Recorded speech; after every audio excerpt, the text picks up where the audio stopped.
Hey, Ali and Heather here. Happy New Year, everybody. This week, we're taking you on the launch of the largest hot air balloon in America. That's right, Heather. And we have a very special interview coming to you straight from Disney's Hollywood Studios. Isn't that right, Heather? Ali, I'm not Heather. Roll it.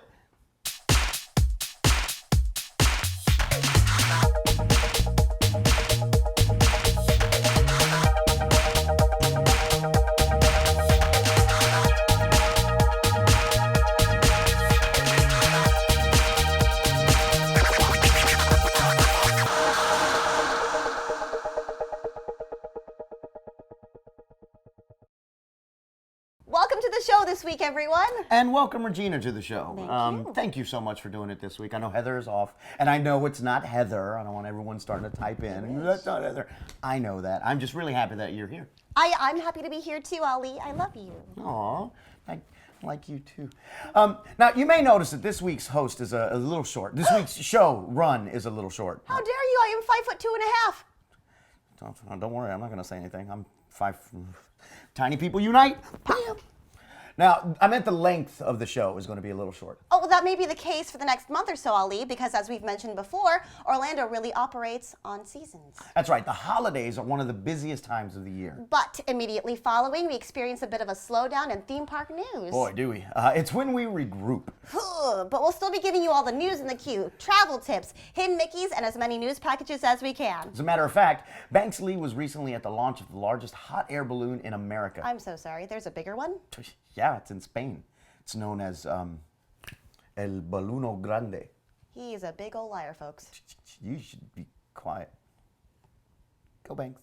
Hi, Banks here, and I am inside America's largest hot air balloon. We're right outside Orlando, Florida, with Orlando Balloon Rides, and they're about to launch this balloon for the very first time. And we're here to check it out. We're going to be going up in our own hot air balloon to see this thing in flight. This thing's 11 stories tall, and we're inside it right now.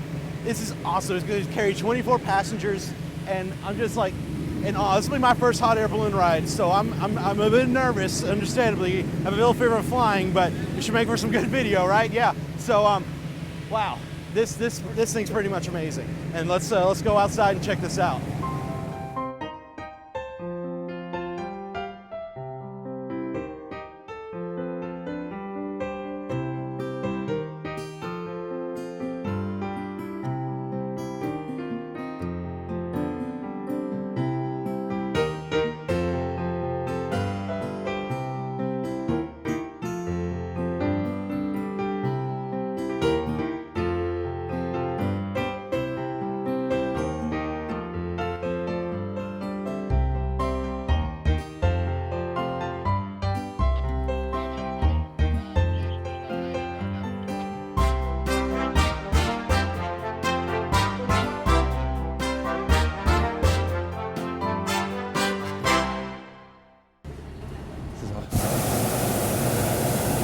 It's exciting.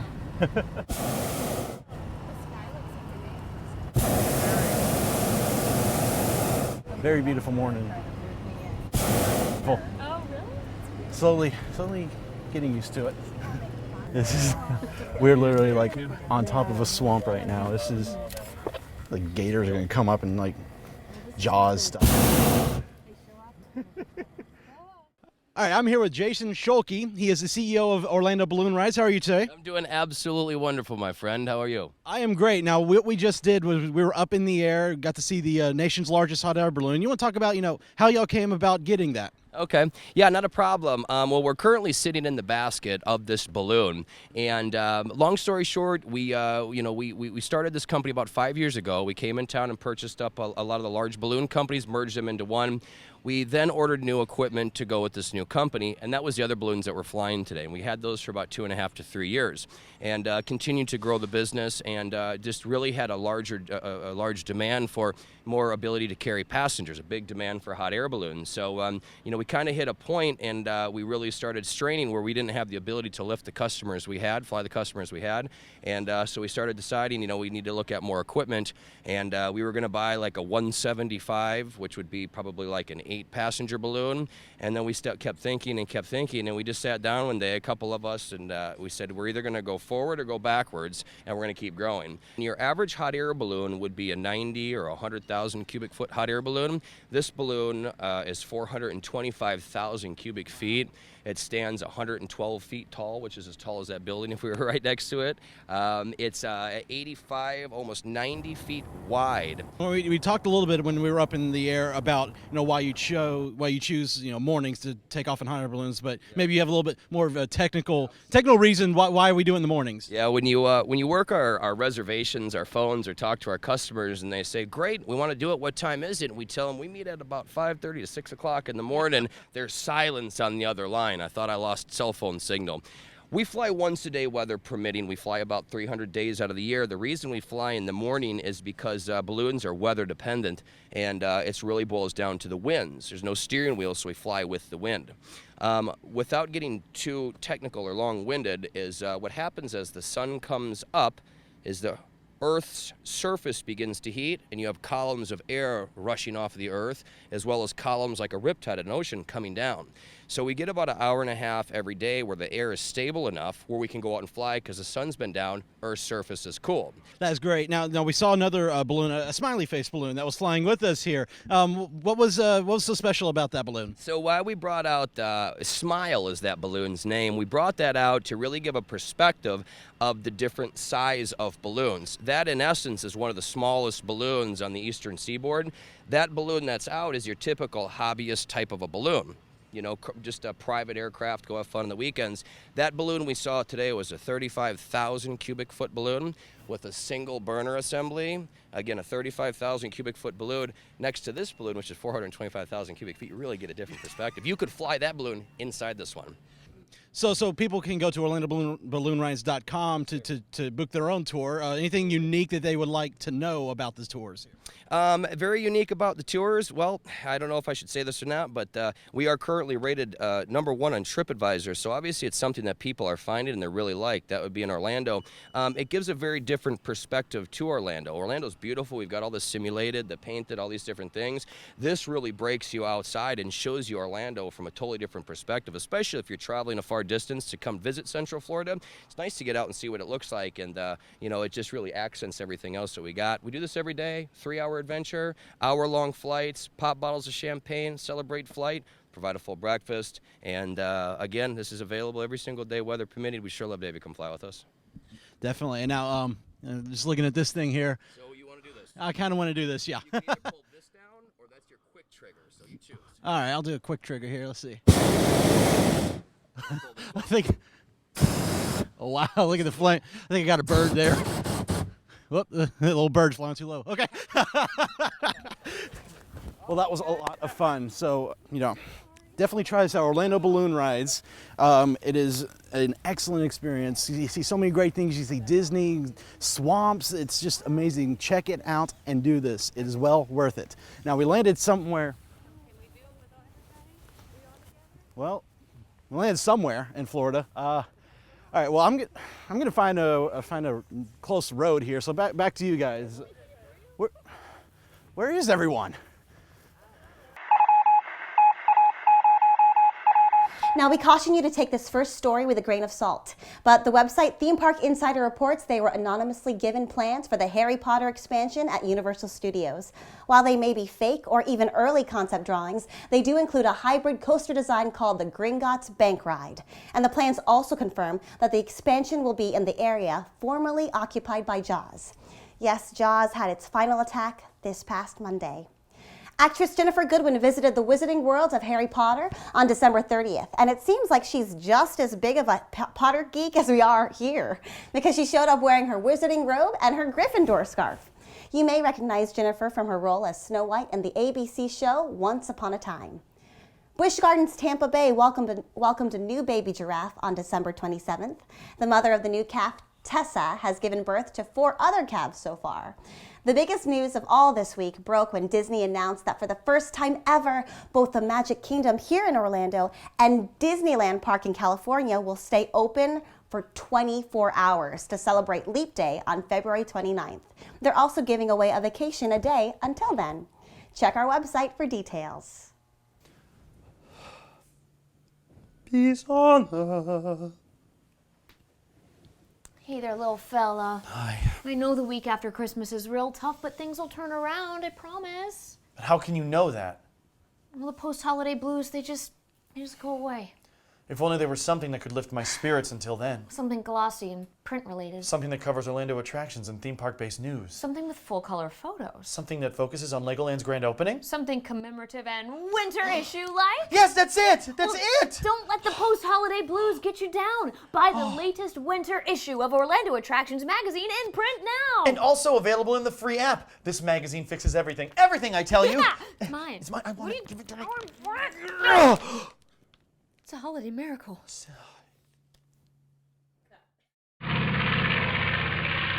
We've mentioned seasons before, but it's worth mentioning again this time of year. A great tip to remember is that theme park attendance tends to slow down anytime kids are in school. Attendance tends to dip especially low immediately following holidays like summer break, Christmas, and spring break. So if you can take the time to visit Orlando between now and early March, definitely do so. The lines are a lot shorter, it's a lot cooler, which means it's going to be a lot more enjoyable for you. We know Christmas is over, but oh, it's okay, Ollie. But we have one more special segment for you. Yeah, not only did Banks get to hitch a ride in America's largest hot air balloon this week, But he also got to speak with a couple of people who know all about the Osborne family dancing lights at Disney's Hollywood Studios. Hi, I'm Banks here at the Streets of America here at Disney's Hollywood Studios, and I've got a very special interview right here. This is Breezy and Mitzi Osborne. They are part of the Osborne family that started the lights here. Now, Breezy, talk a little bit for those who may not know about the history of the lights. How did they get started? When I was little, about 1986, I asked Mom and Dad for a few lights because I saw them on other houses, and they had this different vision, I think, and then each year they started adding lights, and it grew to be over 3 or 4 million lights on their home. And eventually the neighbors did not like that and took us to court, which we were very sad about because the court ruled in their favor, but it actually turned out to be a little bit better because Disney contacted us and contacted Dad and wanted them here, and this way millions of people get to experience them. Right, and now when Jennings first set up the lights, were you expecting them to be like, to set up so many lights on the house? Never. We took so many. We had to glean from all the Walmarts around the area. Sam Walton was in Bentonville. He went in his truck to his Bentonville Walmart, and there were no lights. He said, "Give that man the name of our light person, so there'll be lights in my stores and lights when I want them." When Disney called and asked you to bring the lights here, y'all packed the lights up and you brought them here, and there's all these little hidden. A lot of these are the original displays, right, from the house? Yes, lots of them are. The globe was behind our house that you can actually see it miles away because it stood above the house. The tree behind us was on top of the kitchen on the actual house, and the carousels that you see were at the end of the driveway. The canopy lined the circle driveway, so there's a lot of original, authentic parts here. And I have a great history because I actually got to see the lights in Little Rock as a kid because I grew up not too far from there. So always coming here every year and seeing this is always a great thing to see them again. Now, many people may or may not know, this past year Jennings did pass away, and Disney set up a couple of great tributes. What were they? We really didn't know until we got here, but there is a single white angel in the midst of the rest of the angels. And once you see it, it completely pops out and glows differently. And in my opinion, this year it is brighter than it ever has been. And that just lets me know that his spirit is here. Right, and you also set up back home in Little Rock a special 5K called Light Up the Night 5K. Talk a little bit about that event for people at home. When Dad passed, I wanted to keep his legacy alive where he liked to give back to people. And the community wanted to be involved in something. So what better mixture would have been to do a 5K where people could actually be active, which is something that would have helped him if he could have been active in his life with his heart condition. And we gave back. We donated to a few nonprofit organizations, and that way everybody got to do what he helped so many others do, and we just came together. It was awesome. What's your favorite display here? Every year you come here, what's your favorite thing to see? Mine are the angels, always the angels. That was my favorite, and I'm so glad they put that big white one up there for him. I know he's tickled pink about it, or tickled white maybe. Every year my favorite part changes. Just to me, the brightness this year has got to be my favorite. Well, thank you all so much for stopping by and talking to us. We really appreciate it and hope you enjoy the rest of your holidays here.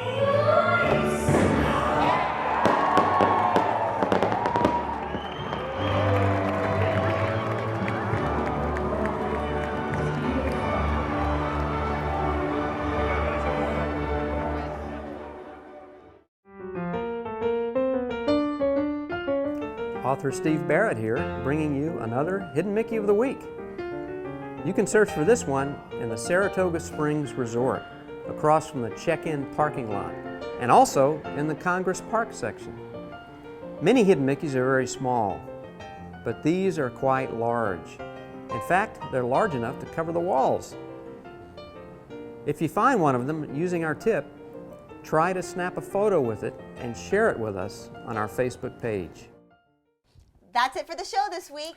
But over the next several months, you can look forward to us taking you behind the scenes at the SAC Comedy Club. And we'll be keeping up to date on all the Harry Potter, Fantasyland, and Avatar announcements too. We'll be taking you on a private tour of the Ripley's Believe It or Not warehouse. Ooh, and the Epcot Flower and Garden Festival is coming up soon. And on and on. It's going to be a great year at Orlando Attractions Magazine, the show. So say we all. Ooh, you're a Battlestar Galactica fan too? Yeah.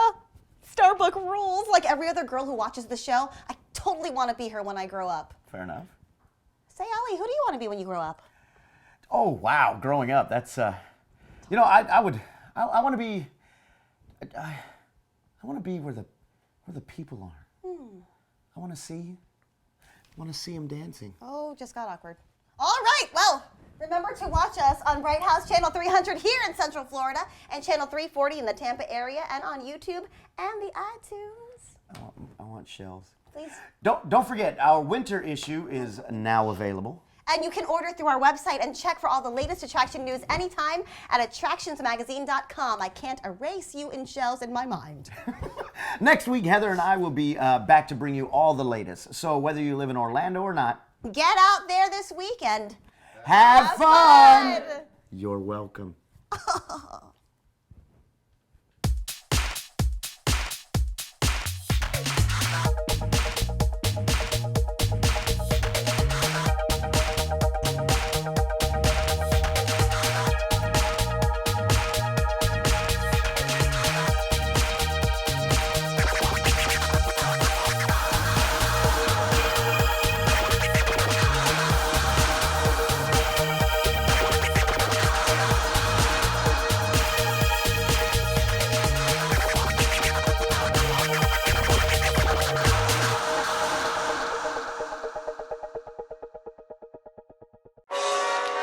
Secret blooper of the week. Yeah, it's in Spain and it's called El Ballono Grande. Really?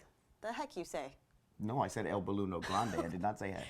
Oh, the Spanish balloonists beat us once again. I'll get you, Red Baron. I'll get you, Red Baron.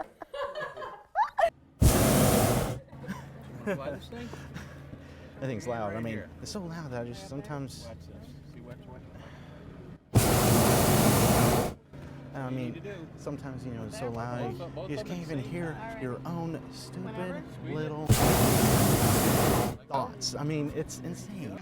Sweetheart, I'm vertically challenged as well. Bam. No clue where we are. It's going to be a short show. And by short, we mean long. In the case for the next month or so.